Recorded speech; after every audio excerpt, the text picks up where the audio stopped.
이렇게 통독반이 지금 아가서를 나가고 있습니다. 아가서는 8개의 사랑의 시로 기록되어져 있습니다. 그 중에서 아가라는 단어는 아가야 하는 아가가 아니에요. 아가는 맑다, 아름답다, 우아하다 이런 아자하고 가는 노래라는 것입니다. 노래 가자입니다. 그래서 이것은 한국말로 가장 아름다운 노래란 뜻으로 아가이고 중국의 번역을 그대로 받아와서 우리는 이것을 아가서라고 부릅니다. 그러나 히브리어 원문은 보면 글자가 이렇게 생긴 분향단 같이 생긴 게 있죠. 저기 시르라는 것은 노래란 뜻이에요. 근데 그 뒤에도 보면 시르란 글자가 중간에 있어요. 앞에 시르는 단수예요. 남성 단수고요. 뒤에 시르는 복수예요. 근데 네모가 하나 있잖아요. 그 네모는 복수형 의미가 돼요. 그래서 바꿔 말하면 앞에는 단수, 송이란 노래란 뜻이고요. 뒤에는 songs가 돼요. 그래서 A of Ace 이래 놨죠. 앞에는 단수, 뒤에는 복수. 그래서 Song of Songs, 노래들 중에 노래. 히브리어의 간용적인 표현으로 최상급을 쓸 때 이런 표현을 써요. 노래들 중에 노래. 그리고 이것은 Holy of Holies, 거룩 중에 최고 거룩 또는 King of Kings, 이렇게 왕 중의 왕 이렇게 표현할 때 이러한 표현을 씁니다. 그래서 정확하게 이것은 아가스라는 중국의 제목을 따랐지만 원래는 시르 하시림이라는 노래들 중에 노래, 최고의 아름다운 노래, 이것이 아가서가 됩니다. 이 아가서의 내용은 약혼한 여자가 있습니다. 약혼한 여자가 약혼한 남자를 열렬히 사랑하는 이야기예요. 근데 그 열렬히 사랑하는 그 남자가 목동이 돼요. 목동이 아니라 목자가 되겠죠. 그래서 이 여인이 고향을 떠나서 약혼자를 데려오는 거예요. 약혼자를 데려오는데 그 데려오는 모습을 보면서 사람들이 노래를 부르는 것이 8장 5절이에요. 오늘 8장 5절이 예루살렘 여자들이 합창을 하는 거예요. 합창을 하는데 5절에 뭐라 합창하는가 하면 그의 사랑하는 자를 의지하고 거친 들에서 올라오는 여자가 누구인가 노래를 하는 것입니다. 이 노래를 하는 장면. 그래서 여기서는 보면 한 여인이 나오고요. 그리고 여인의 약혼자가 나오고요.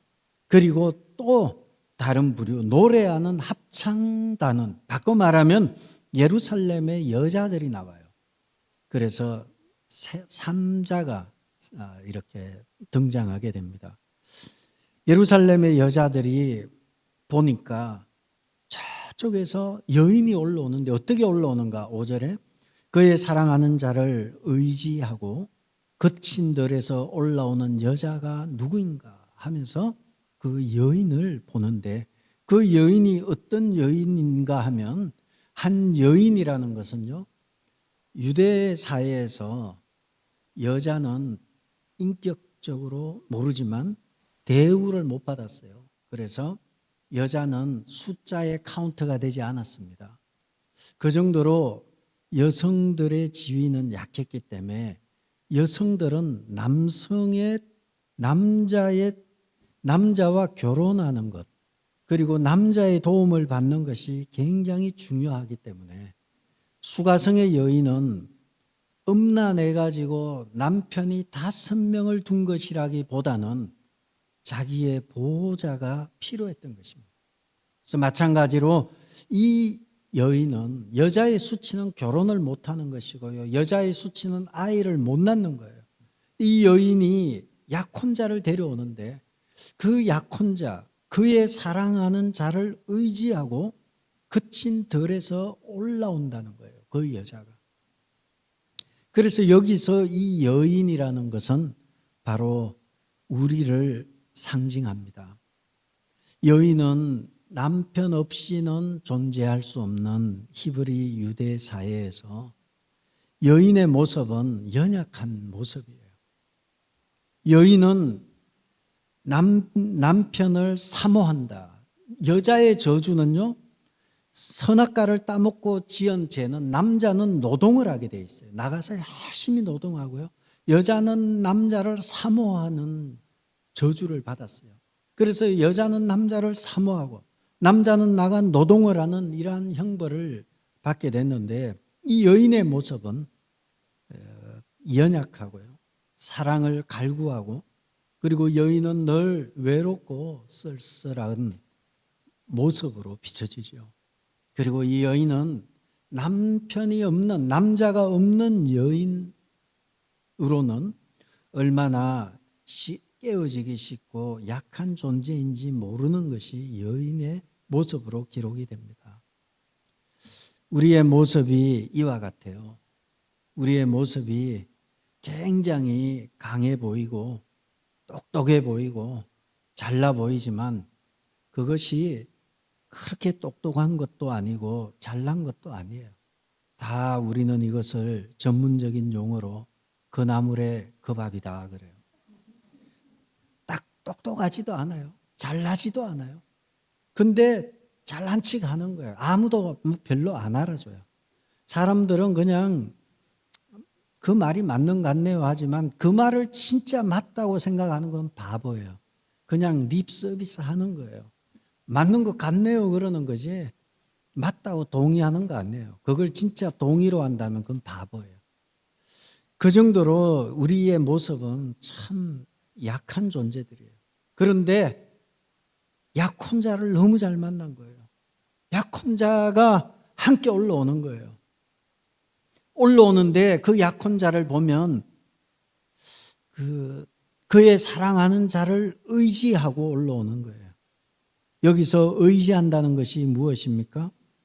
의지한다는 것은 이렇게 기대 가지고 올라오는 거예요. 그의 사랑하는 약혼자에게 기대 가지고 엎혀서 또는 들려서 또는 팔뚝에 매달려 가지고 올라오는 거예요. 남자를 잘 만난 거예요. 하나님께서는 우리의 모습은 이와 같이 형편없는 모습이었지만 내가 의지하고 내가 함께하고 나와 동행하는 나의 약혼자, 나와 함께하는 신랑인 우리와 신부인 우리와 신랑 되신 예수 그리스도가 너무나 훌륭한 최고의 뭐라 그럽니까? 극상품이에요.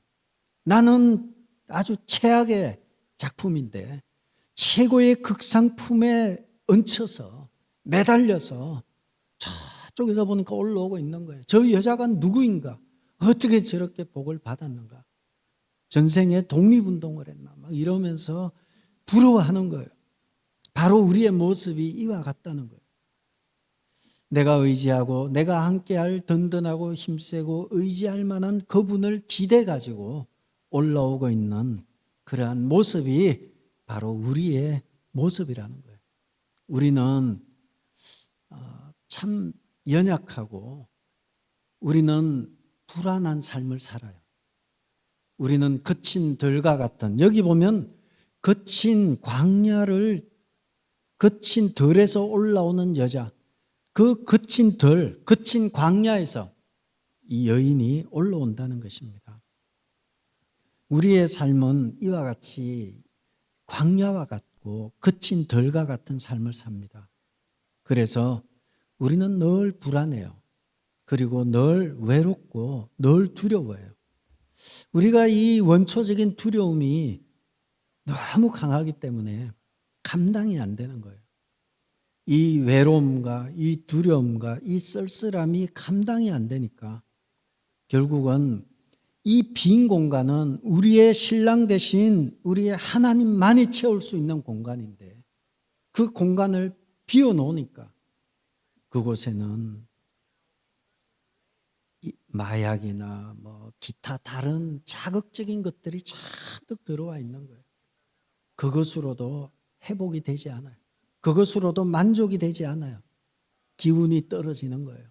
6시간 지나면 약 기운이 딱 떨어지는 거예요. 그리고 또다시 쫓아서 약을 먹고 막 그 괴로움을 잊으려고 몸부림을 치는 것입니다.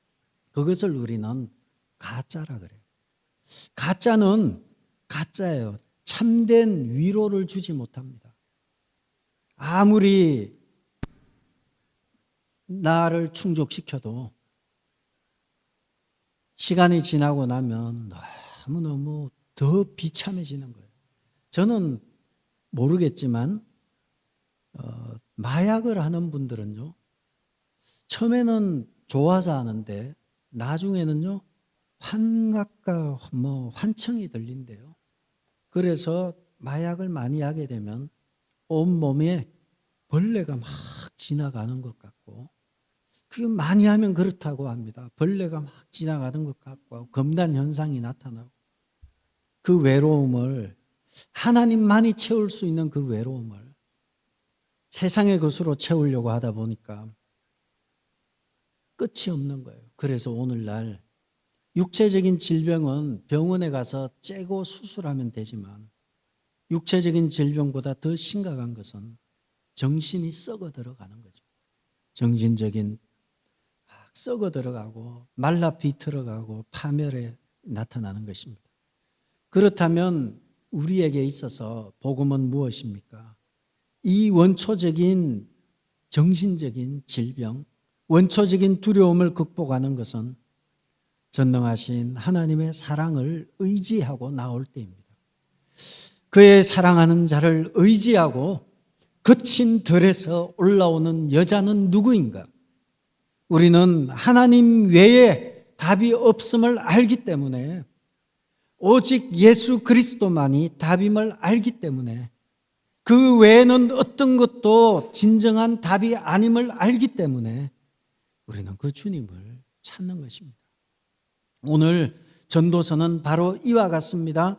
하나님 그 사랑하는 자를 의지해서 그친 들에서 올라오는 그 여자, 바로 우리의 모습이 되는 것입니다. 그리고 그 분은 5절의 끝에 보면 사과나무 아래에서 내가 너를 깨웠노라. 주님께서 5절 끝에 우리를 깨우셨다 말하는 거죠. 우리는 우리 스스로 깨닫지 못합니다. 우리는 우리 스스로 사랑을 시작했다고 말할 수 없어요. 깨달을 수 없어요. 하나님이 먼저 우리를 사랑하셨고 하나님이 우리를 깨닫게 해 주셨던 것입니다. 우리를 깨닫게 하는 분은 오직 우리 주님밖에 없습니다. 사람들은 험한 노력을 다하지만 깨닫게 할 수가 없어요.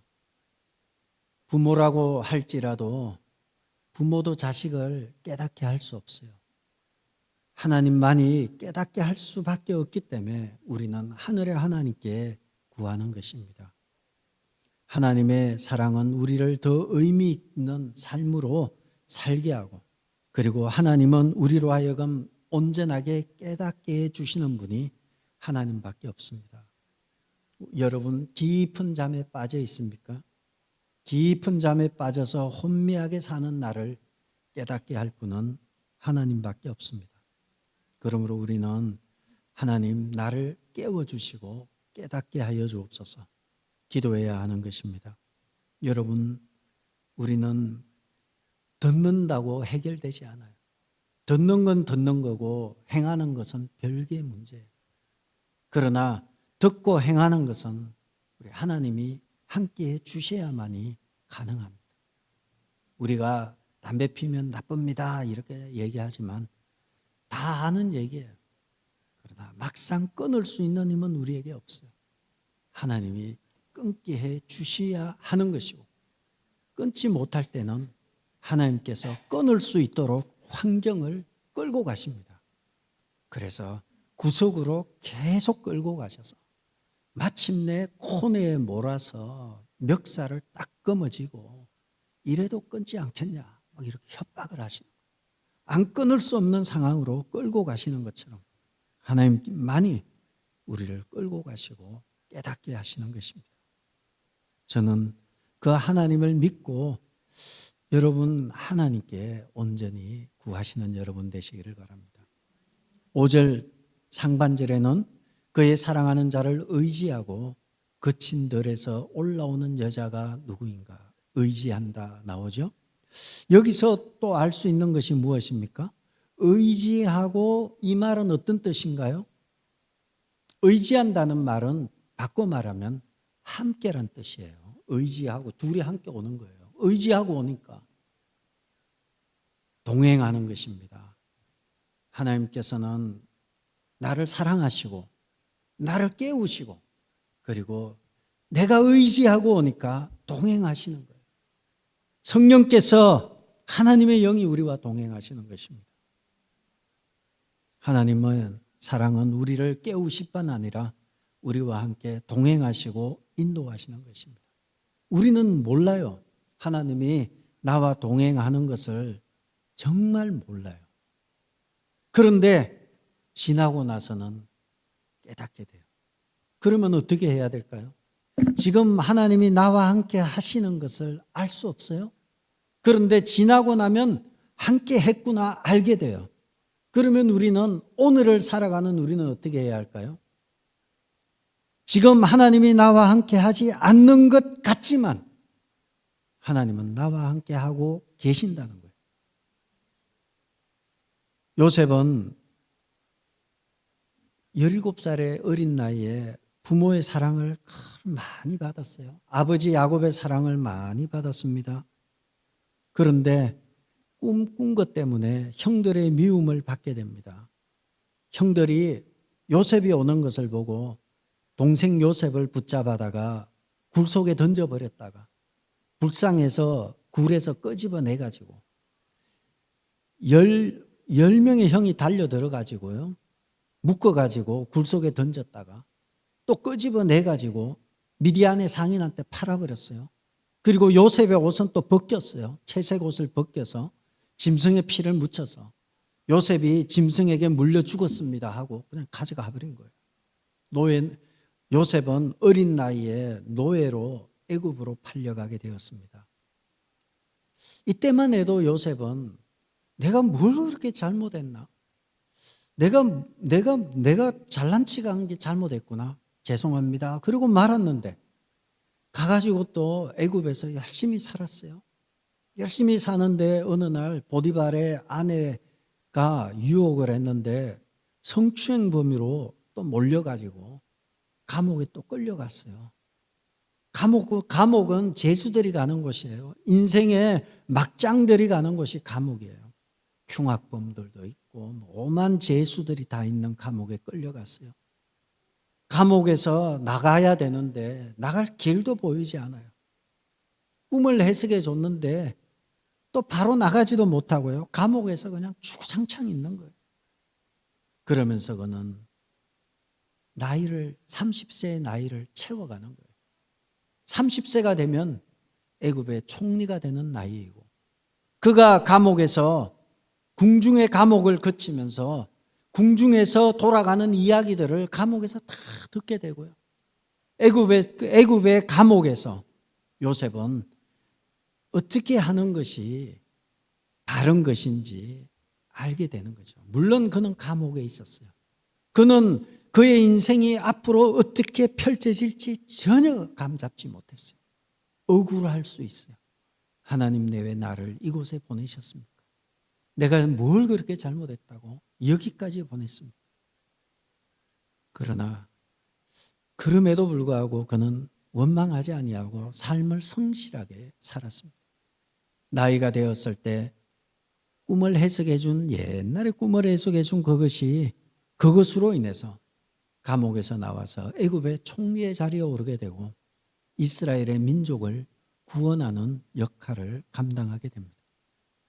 지나고 나서 보니까 하나님이 함께 하셨구나.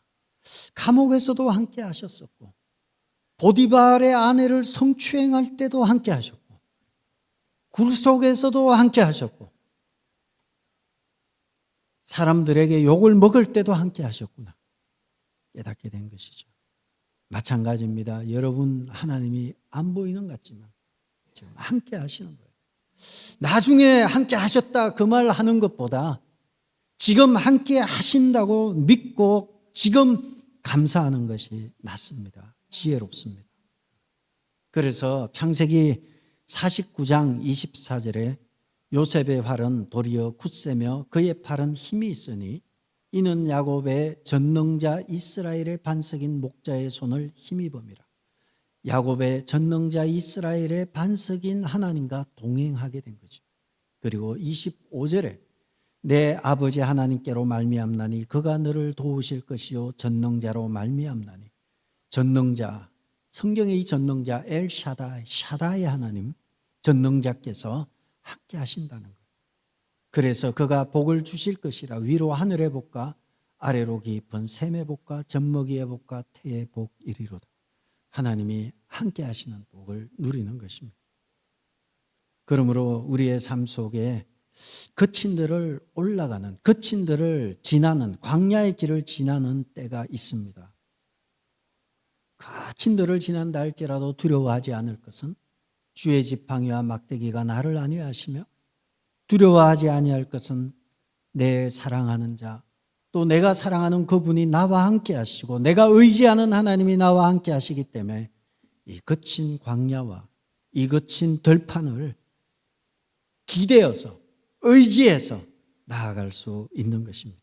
비록 앞이 보이지 않는다 할지라도 주님은 나와 함께 하시고 나와 동행하고 있음을 믿고 나가시는 여러분 되시기를 바랍니다. 우리는 아직 가야 할 길이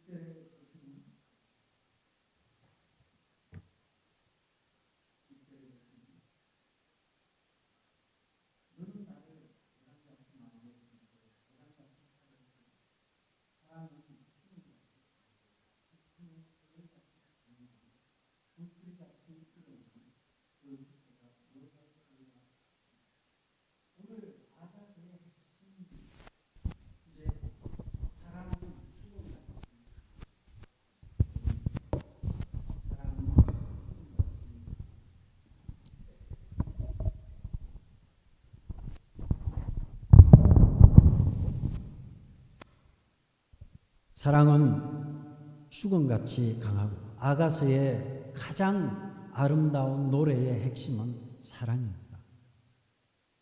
거친 들에서 올라오는 힘이 무엇입니까? 그것은 사랑입니다. 도대체 사랑이 무엇이길래 거친 들에서도 두려움 없이 거친 들에서 올라오게 할 수 있었을까요? 그 사랑을 분명히 알고 붙잡으면 흔들리지 않습니다. 아무리 망망대해 같아도, 아무리 거친 광야라 할지라도 흔들림 없이 사랑하는 자의 어깨에 기대어서 의지해서 간다면 우리는 능히 이길 것입니다. 우리는 우리 혼자 그 길을 가지 않아요. 여러분은 지금 여러분 혼자 이 길을, 여러분의 인생의 길을 가지 않아요. 하나님께서 여러분과 함께 동행하고 계시는 것입니다. 사랑은 크게 보면 두 가지예요. 가치를 추구하는 사랑이 있어요. 그래서 모든 사람들의 사랑은 가치를 추구합니다. 그래서 가치를 추구한다는 거예요. 돈을 추구하고요. 명예를 추구하고요. 권력을 추구하고, 이 욕구가 강하면 강할수록 성공해요.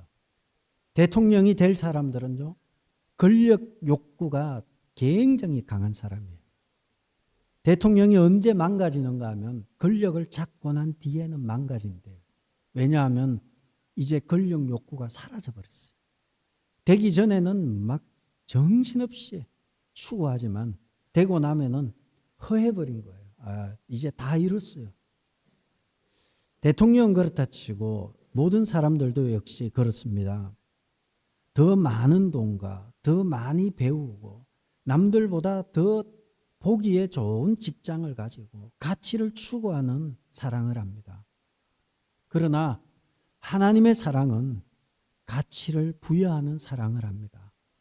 하나님은 이것을 우리는 아가페의 사랑이고요. 신약은 아가페라 그러고요. 구약은 아하브라 그러죠. 우리가 이 헤세드라 그러죠. 헤세드의 사랑. 신약 헬라어로는 아가페고요. 또 우리는 이걸 아하브라고도 하기도 합니다. 헤세드의 사랑은 무엇인가 하면 헤세드나 아가페의 사랑은 가치를 부여하는 사랑이에요. 가치를 부여한다는 것은 실제는 가치가 없어요. 가치가 없는데 가치를 부여해요. 실제는 영양가 없어요. 버리는 거예요. 그런데 하나님은 우리를 가치 있다고 부여하시는 거예요. 가치가 없는데 가치가 있다고 부여하고 우리로 하여금 별 볼 일 없는데 가치 있는 존재로 의미를 부여하는 것입니다. 이것이 아가페의 사랑이고 이것이 헤세드의 사랑입니다. 헤세드의 사랑의 특징은 언약의 신실하신 하나님, 언약의 신실하신 사랑. 이 언약의 신실하다는 것은 약속을 반드시 지키는 사랑을 말합니다. 하나님은 약속을 반드시 지키는 거예요.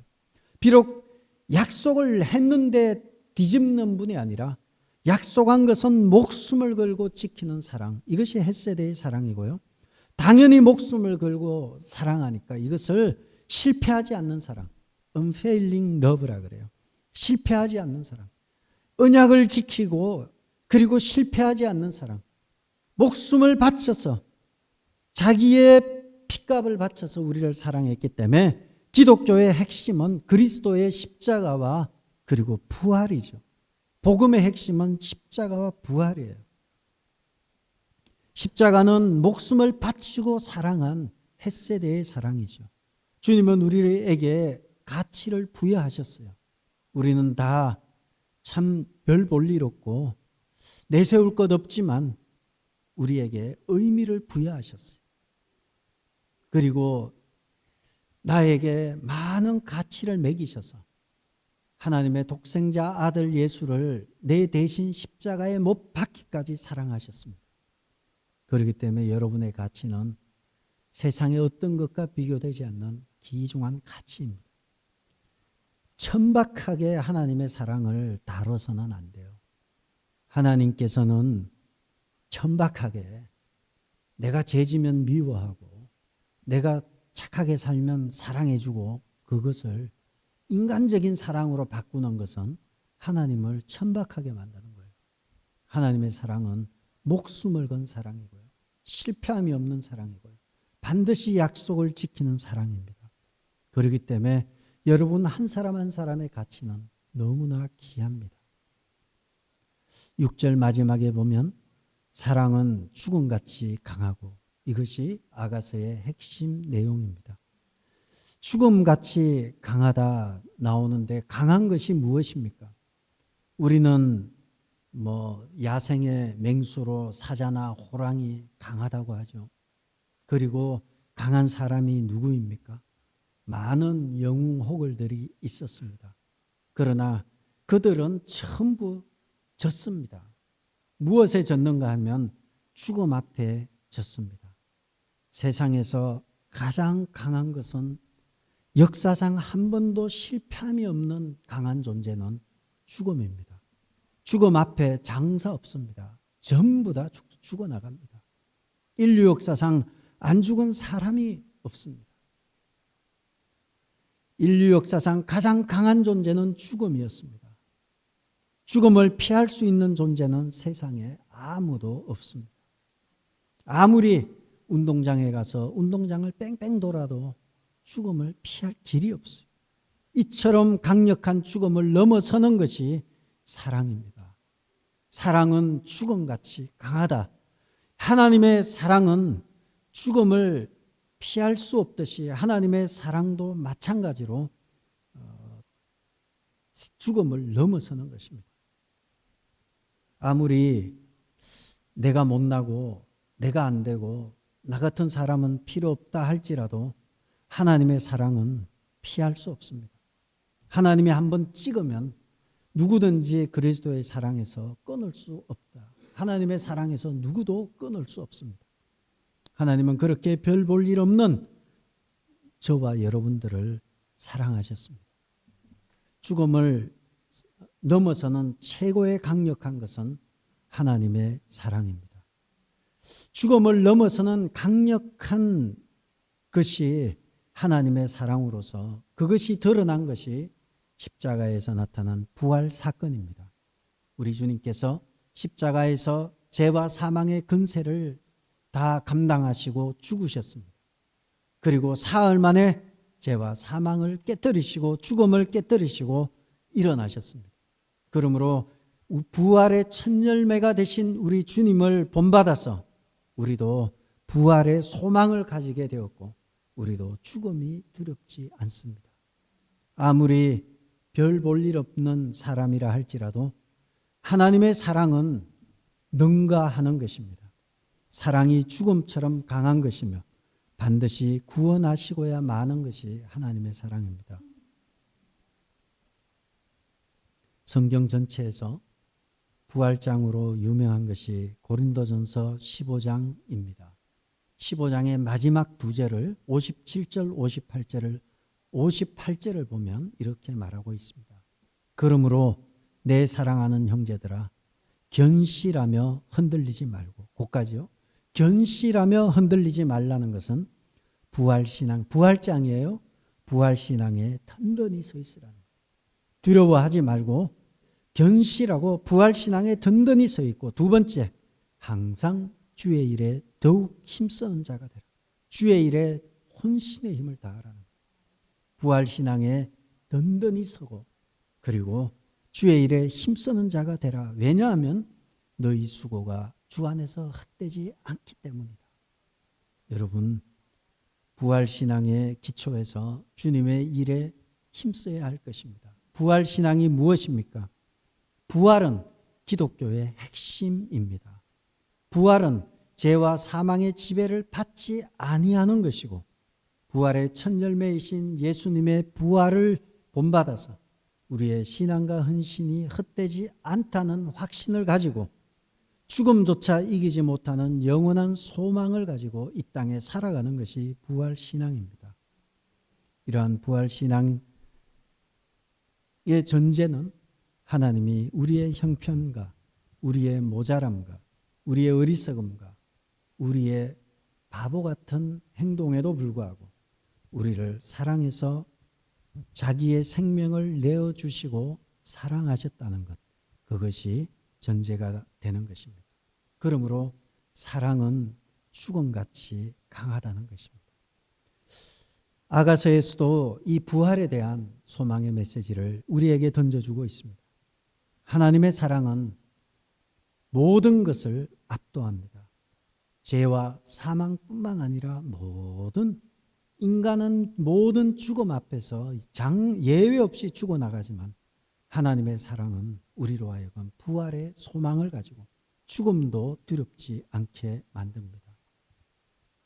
하나님께서 나를 향한 뜨거운 사랑을 믿으시고 여러분의 근심과 염려가 넘치는 거친 들판과 같은 세상에서 우리의 사랑하는 우리 주님을 의지하고 그 주님과 함께 동행하며 거친 들에서 올라오며 모든 것이 하나님의 사랑으로 능히 이기며 일상의 삶 가운데 승리하는 여러분 되시기를 주의 이름으로 축복합니다. 기도하겠습니다. 나를 사랑하사 나를 위해 죽으시고 사흘 만에 살아나신 부활하신 우리 주 예수님을 따라서 우리도 죽음이 두렵지 않고 가야 할 그 나라를 소망하며 부활신앙 가지고 매일매일마다 승리하며 살아가는 귀한 성도들 되게 도와 주시옵소서. 광야와 같은 삶 가운데서도 좌절하거나 낭망하지 아니하게 도와주시고 이런저런 문제로 인해서 낙심하지 아니하고 부활의 소망을 가지고 이 땅에서 주님과 함께 동행하며 주님의 사랑을 깨달으며 매일마다 승리하게 도와주옵소서. 예수님의 이름으로 기도 기도드리겠습니다. 아멘. 아멘.